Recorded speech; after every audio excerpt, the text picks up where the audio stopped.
Hey guys, so I just finished like 5-10 minutes ago Bad Glass by Richard E. Gropp, I would say is how you say his last name. And I have to say, before I talk about this book, I will probably spoil a lot, and I do admit to not understanding everything that went on because it kind of screwed with my mind. The last probably 100 pages was just like, what is going on here?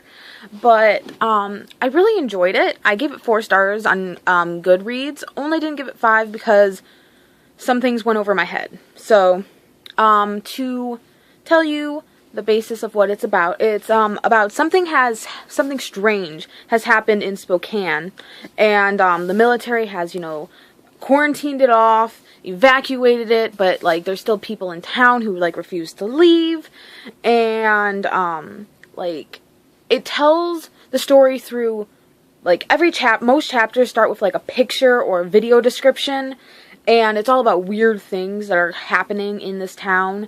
And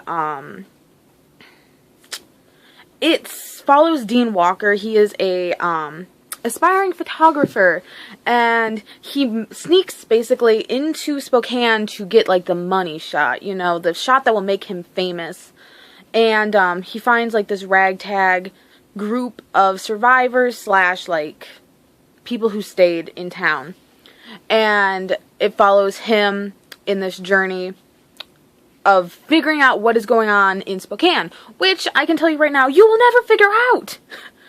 One of the things that I am a person who likes explanations. One of the reasons I haven't really watched The Walking Dead, even though it's about zombies and things I really dig into, is because it never explains, so far from what I've heard, why they're walking dead. Why are they reanimated? And see, Resident Evil, for the most part, all of them a virus, or, mutated viruses, or parasites. You know why the people are transforming and doing what they're doing. Silent Hill is like the one kind of like exception to that, because it's more of a inner demon kind of thing, and then you get into Alessa, and anyway, big tangent. So you never really get to know what happens in Spokane.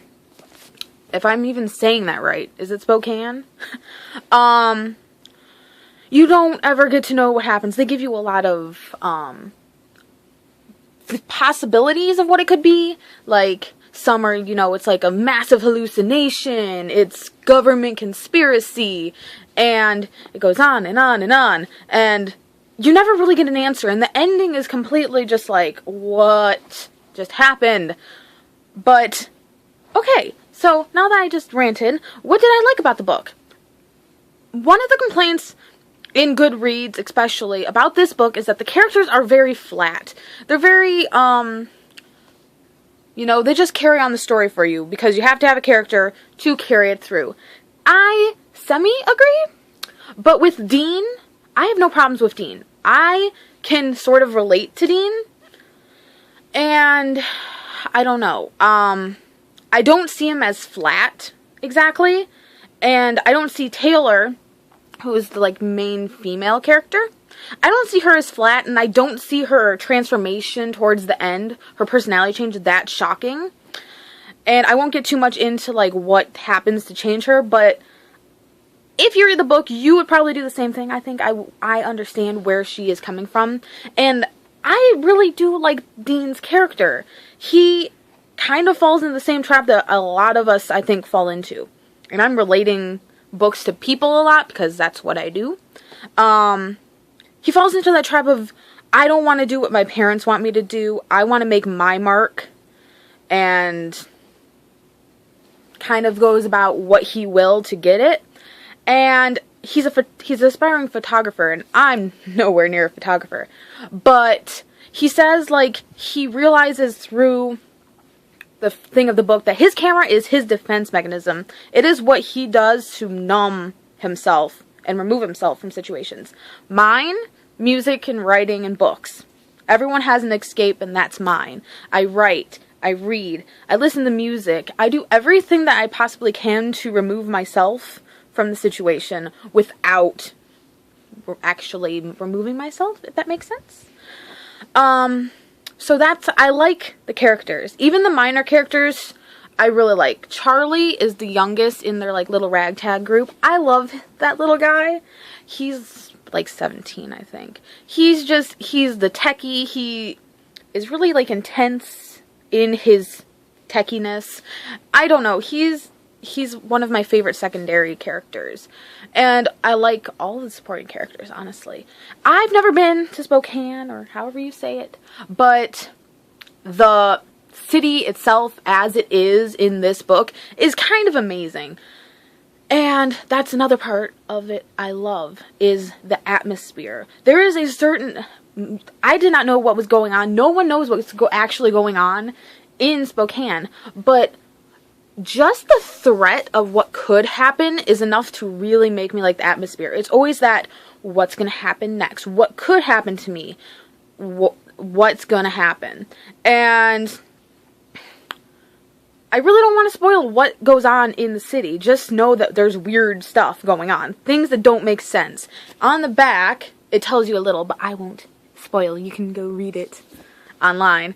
But basically, weird stuff happens. Stuff that it can't make sense. It doesn't make sense. And the city itself is alive. If that spoils a little tiny bit, but the atmosphere makes it feel even more alive. Like, the city is what they're fighting against, pretty much.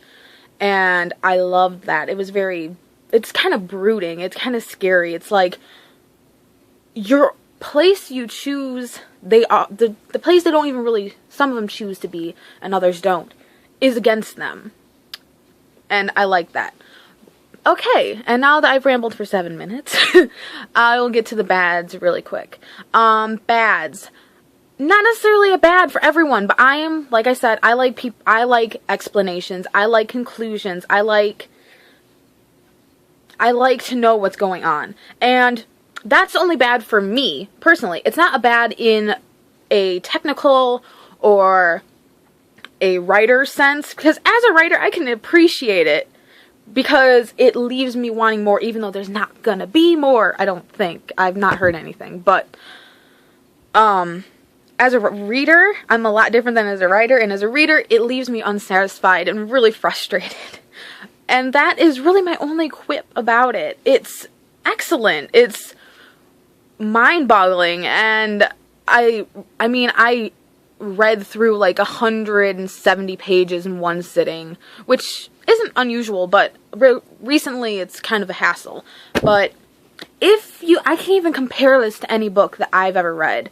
But I guess it kind of reminds me of like Silent Hill, like the town issue, like the town being kind of against you. That part is the only part that reminds me of it.